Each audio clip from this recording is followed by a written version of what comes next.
ಹುಬ್ಳಿನಲ್ಲಿ ಈದ್ಗಾ ಮೈದಾನದ ದೊಡ್ಡ ಗಲಾಟೆ ಆಯಿತು. ಆ ಸಮಯದಲ್ಲಿ ಅದಾಗಿದ ತಕ್ಷಣ ನನ್ನನ್ನು ಪೊಲೀಸ್ ಕಮಿಷನರ್ ಆಗಿ ಹುಬ್ಳಿದಲ್ಲಿ ನೇಮಕ ಮಾಡಿತು ಸರ್ಕಾರ. ಹೋದಾಗ ಪೊಲೀಸರಿಗೂ ಮತ್ತು ಸಾರ್ವಜನಿಕರ ಮಧ್ಯೆ ಭಾಳ ಅಂತರವಿತ್ತು. ಪೊಲೀಸರು ಅಂದರೆ ಜನ ತುಂಬ ಹತ್ರನೂ ಬರ್ತಿಲ್ಲ, ಎಲ್ಲಡಿಕೆ ಹಾಕ್ಕೊಂಡು ತೂಂದು ನನ್ನಂಗೆ ಉಗುಳಿದ್ದಾರೆ. ಆ ರೀತಿ ಪರಿಸ್ಥಿತಿ ಇದ್ದಾಗ ಹೇಗೆ ಸಾರ್ವಜನಿಕರನ್ನ ಪೊಲೀಸರ ಹತ್ರ ತರಬೇಕು ಅಂತ ನಾನು ಯೋಚನೆ ಮಾಡಿದಾಗ ಈ ಕ್ರೈಮ್ ಬಗ್ಗೆ ಬರೆದರೆ ಹತ್ರ ಬರಬಹುದು. ಇದು ಇವತ್ತು ಬಿಡುಗಡೆ ಆದ 5 ಪುಸ್ತಕದ ಜೊತೆ ನಂದು 106 ಪುಸ್ತಕ ಆದಂಗಾಯ್ತು. ಹೇಗೆ ಇಷ್ಟೆಲ್ಲ ಬರೆದು ಬಿಟ್ರಿ ನೀವು ಅಂತ ತುಂಬ ಜನ ನಂಗೆ ಭಾಳ ಜನ ಕೇಳ್ತಾರೆ, ನಿಮ್ಗೆ ಯಾರು ಘೋಸ್ಟ್ ರೈಟರ್ ಇದ್ದಾರಾ, ಯಾರ ಕೈಲೋ ಬರೆಸ್ಬಿಡ್ತೀರಾ ನೀವು, ಅದು ಹೆಂಗೆ ಬರೀತೀರ, ಒಬ್ಬ ಪೊಲೀಸ್ ಅಧಿಕಾರಿ ಆಗಿದ್ರಿ ಇಷ್ಟು ದಿವಸ ಹೇಗೆ ಬರೀತೀರಾ ಅಂತ. ಆ ಒಂದು ಅನುಮಾನ ನಿಮ್ಗೆ ಯಾರಿಗಾರು ಇದ್ದರೆ ಮೊದಲು ಅದನ್ನು ಆ ಅನುಮಾನಕ್ಕೊಂದು ಎಕ್ಸ್ಪ್ಲನೇಷನ್ ಕೊಟ್ಬಿಡ್ತೀನಿ. ನಾನು 40 ವರ್ಷಗಳಿಂದ ಅಂಕಣ ಬರಿತಾ ಇದ್ದೀನಿ.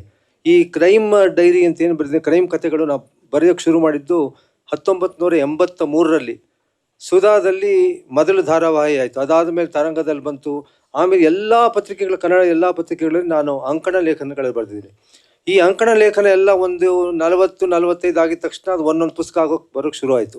ಹಾಗಾಗಿ ಆ ಅಂಕಣ ಲೇಖಕಗಳದ್ದೇ ಸುಮಾರು 40-45 ಪುಸ್ತಕ ಆಯಿತು. ಅದಾದಮೇಲೆ ನನಗನ್ನಿಸ್ತು ಈ ಕ್ರೈಮ್ ಬಗ್ಗೆ, ನಾನೊಬ್ಬ ಪೊಲೀಸ್ ಅಧಿಕಾರಿ, ಹುಬ್ಳಿ ಪೊಲೀಸ್ ಕಮಿಷನರ್ ಆಗಿದ್ದಾಗ ನೋಡಿದ ಒಂದೇ ಒಂದು ಘಟನೆ ಅಂದರೆ ಹುಬ್ಳಿನಲ್ಲಿ ಈದ್ಗಾ ಮೈದಾನದ ದೊಡ್ಡ ಗಲಾಟೆ ಆಯಿತು. ಆ ಸಮಯದಲ್ಲಿ ಅದಾಗಿದ ತಕ್ಷಣ ನನ್ನನ್ನು ಪೊಲೀಸ್ ಕಮಿಷನರ್ ಆಗಿ ಹುಬ್ಳಿದಲ್ಲಿ ನೇಮಕ ಮಾಡಿತು ಸರ್ಕಾರ. ಹೋದಾಗ ಪೊಲೀಸರಿಗೂ ಮತ್ತು ಸಾರ್ವಜನಿಕರ ಮಧ್ಯೆ ಭಾಳ ಅಂತರವಿತ್ತು. ಪೊಲೀಸರು ಅಂದರೆ ಜನ ತುಂಬ ಹತ್ರನೂ ಬರ್ತಿಲ್ಲ, ಎಲ್ಲಡಿಕೆ ಹಾಕ್ಕೊಂಡು ತೂಂದು ನನ್ನಂಗೆ ಉಗುಳಿದ್ದಾರೆ. ಆ ರೀತಿ ಪರಿಸ್ಥಿತಿ ಇದ್ದಾಗ ಹೇಗೆ ಸಾರ್ವಜನಿಕರನ್ನ ಪೊಲೀಸರ ಹತ್ರ ತರಬೇಕು ಅಂತ ನಾನು ಯೋಚನೆ ಮಾಡಿದಾಗ ಈ ಕ್ರೈಮ್ ಬಗ್ಗೆ ಬರೆದರೆ ಹತ್ರ ಬರಬಹುದು. ಎರಡನೇದಾಗಿ ಕ್ರೈಮ್ ಆಗೋಕ್ಕೆ ಕಾರಣ ಅಂದರೆ ಜನಗಳಿಗೆ ಆ ಕ್ರೈಮ್ ಬಗ್ಗೆ ಮಾಹಿತಿ ಇಲ್ಲದೆ ಇರೋದು. ಯಾವ ರೀತಿ ಅಪರಾಧ ಜರುಗುತ್ತೆ ಅಂತ ಹೇಳಿ ನಾವು ಹೇಳಿದರೆ ಅವರು ಎಚ್ಚೆತ್ಕೋತಾರೆ, ಪೊಲೀಸರ ಕೆಲಸ ಕಡಿಮೆ ಆಗುತ್ತೆ ಅಂತ ಒಂದು ಸ್ವಾರ್ಥನೂ ಇತ್ತು. ಸೊ ಈ ಎಲ್ಲ ಕ್ರೈಮ್ ಬಗ್ಗೆ ನಾವು ಬರೆಯೋಕ್ಕೆ ಪ್ರಾರಂಭ ಮಾಡಿದ್ದು ಈ ಸ್ವಾರ್ಥದಿಂದನೇ. ಹಲವಾರು ಪತ್ರಿಕೆಗಳಲ್ಲಿ ನಂದು ಈ ಕ್ರೈಮ್ ಸ್ಟೋರೀಸ್ ಬಂತು, ಕರ್ಮವೀರದಲ್ಲಿ ಬಂತು, ಪ್ರಜಾವಾಣಿಯಲ್ಲಿ ಬಂತು, ಎಲ್ಲದರಲ್ಲೂ ಬಂತು.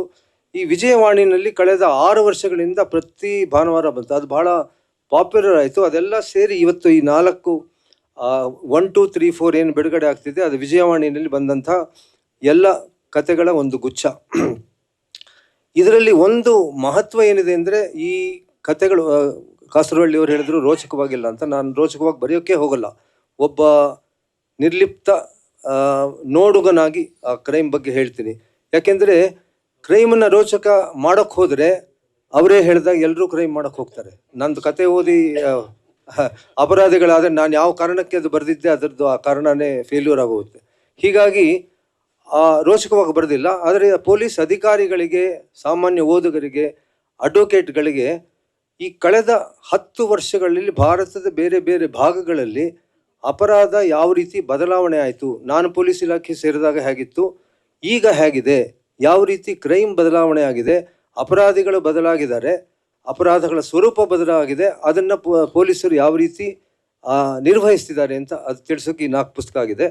ಇನ್ನು ನನಗೆ ಬಹಳ ಇಷ್ಟವಾದ ಪುಸ್ತಕ ಇದು ಕೊಕೇನ್ ರಾಜರಹಸ್ಯ ಅಂತ.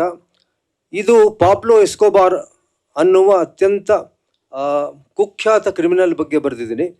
ಪಾಬ್ಲೋ ಎಸ್ಕೋಬಾರ್ ವಿಶ್ವದ 5ನೇ ಅತಿ ಶ್ರೀಮಂತ ವ್ಯಕ್ತಿಯಾಗಿದ್ದ. ಫೋರ್ಬ್ಸ್ನಲ್ಲಿ top 10 richest people in the ವರ್ಲ್ಡಲ್ಲಿ ಅವನಾಗಿದ್ದ. ಒಬ್ಬ ಕ್ರಿಮಿನಲ್ ಇಷ್ಟು ಹಣ ಗಳಿಸ್ಬೇಕಾದರೆ, ಇಷ್ಟು ಹಣ, ಅವನು ಕೊಲಂಬಿಯಾ ಸರ್ಕಾರಕ್ಕೆ ಹೇಳ್ತಾನೆ, ನಿಮ್ಮ ಇಡೀ ಸರ್ಕಾರದ ಸಾಲ ಏನಿದೆ ಬೇರೆ ಕಡೆಯಿಂದ ಮಾಡಿದಿರಿ, ನಾನೊಬ್ಬನೇ ತೀರಿಸ್ತೀನಿ ಅಂತ ಹೇಳ್ತಾನೆ. ನನ್ನ ಅಮೆರಿಕಾಗೆ ಎಕ್ಸ್ಟ್ರಡೈಟ್ ಮಾಡಬೇಡಿ, ನಾನೊಬ್ಬನೇ ತೀರಿಸ್ತೀನಿ ಅಂತ ಹೇಳ್ತಾನೆ.